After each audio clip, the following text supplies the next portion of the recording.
தென்னாடுடைய சிவனே போற்றி, எந்நாட்டவர்க்கும் இறைவா போற்றி.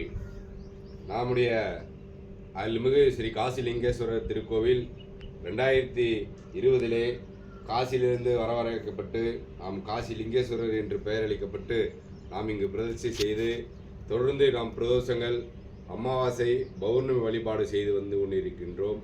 அந்த வேளையிலே கடந்த ஒரு 6 மாதம் முன்பாக நம்முடைய அருள்மிகு காசி லிங்கேஸ்வரர் திருக்கோயிலின் பின்பாக இருந்த ஒரு வேப்ப மரத்தின் அடியிலே ஐயாவினுடைய திருமேனி கிடைக்கப்பெற்று அதை நாம் எடுத்து அதை நாம் வைத்து வழிபட்டு கொண்டிருந்த வேளையிலே அடியா பெருமக்கள் இதனுடைய ஐயாவுடைய திருமேனியை பார்த்து இது சுமார் 300 ஆண்டுகளுக்கு முன்பாக மறைக்காட்டு ஈஸ்வரர், மறைக்காட்டு சித்தர்கள் அவருடைய வழியிலே மாயாண்டி சித்தர்கள் போன்றவர்கள் வாழ்ந்த காலங்களிலே வழிபட்டதான் இந்த கூம்பு வடிவான சிவன் வழிபட்டிருக்கிறார்கள் என்று பிரசங்கத்திலையும் சரி அடியார் பெருமக்கள்லாம் கேட்டுக்கொண்டதன் பேரிலே நாங்கள் ஊர் மக்கள் எல்லாம் கூடி நாங்கள் இதை பிரதிஷ்டை செய்ய வேண்டும் என்று முடிவெடுத்து கடந்த மாசி மாதம் மகா சிவராத்திரி அன்று ஐயாவினுடைய திருமேனி இங்கு மிக சிறப்பாக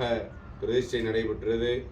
அதனைத் தொடர்ந்து இந்த பகுதியிலே ஒரு 100 ஆண்டுகளை கடந்த விநாயகர் இங்கு வழிபாடு இல்லாமல் இருந்த சூழ்நிலையில் விநாயகர் பெருமானையும் இங்கு அன்றைய தினத்திலே பிரதிஷ்டை செய்து அவரையும் தொடர்ந்து அருள்மிகு ஞானவேல் முருகனுடைய சிலையையும் இங்கே மலையிலே நாம் பிரதிஷ்டை செய்திருக்கின்றோம்.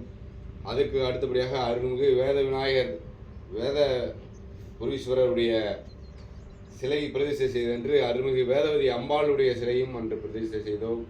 அடியாருடைய ஒரு பக்தனுடைய விருப்பத்திற்கிணங்க அங்கு அவருடைய அன்பளிப்பின் பெயரிலே நடராஜபெருமானுடைய சிலையும் அங்கு பிரதிஷ்டை செய்யப்பட்டிருக்கோம். அதைத் தொடர்ந்து வேதபுரீஸ்வரனுடைய திருத்தலத்திலே நந்தீஸ்வரர் பெருமானையும் நாம் அன்று பிரதிஷ்டை செய்திருக்கின்றோம். அன்றைய தினத்திலே பக்த கோடி பெருமக்கள் எல்லாம் பெருந்திலாக கலந்து கொண்டீர்கள், அடியேர் பெருமக்கள் கலந்து கொண்டீர்கள். அன்று சிறப்பாக நடைபெற்ற அந்த கும்பாபிஷேகத்தை போன்று பிரதிஷ்டை விழாவை போன்று வருகின்ற 3/4/2026 வெள்ளிக்கிழமை பங்குனி 20 அன்று நம்மளுடைய 48வது நாள் பூஜை, அதாவது மண்டலாபிஷேகம் இங்கு நடைபெற இருக்கின்றது. பக்த கோடி பெருமக்களும் பெருந்திரளாக இங்கு வருகை புரிந்து ஐயனுடைய பரிபூர்ண அருள் பெற்றிட நீங்கள் எல்லாம் வர வேண்டும். நீங்கள் ஈசனுடைய பரிபூர்ண அருள் பெற வேண்டும் என்று உங்களை கோயில் நிர்வாகத்தின் சார்பாக அன்போடு அழைக்கின்றோம். அருள்மிகு காசி லிங்கேஸ்வரர் திருக்கோவில், உத்தப்பநாயக்கனூர், வாடிப்பட்டி, உசிலம்பட்டி தாலுகா, மதுரை மாவட்டம். அடியர்கள் இந்த திருப்பணிக்கு ஏதாவது அடியர்கள் உதவி செய்ய நினைத்தால் உங்களுடைய திருப்பணிக்கு உங்களுடைய காணிக்கையும் செலுத்தலாம்.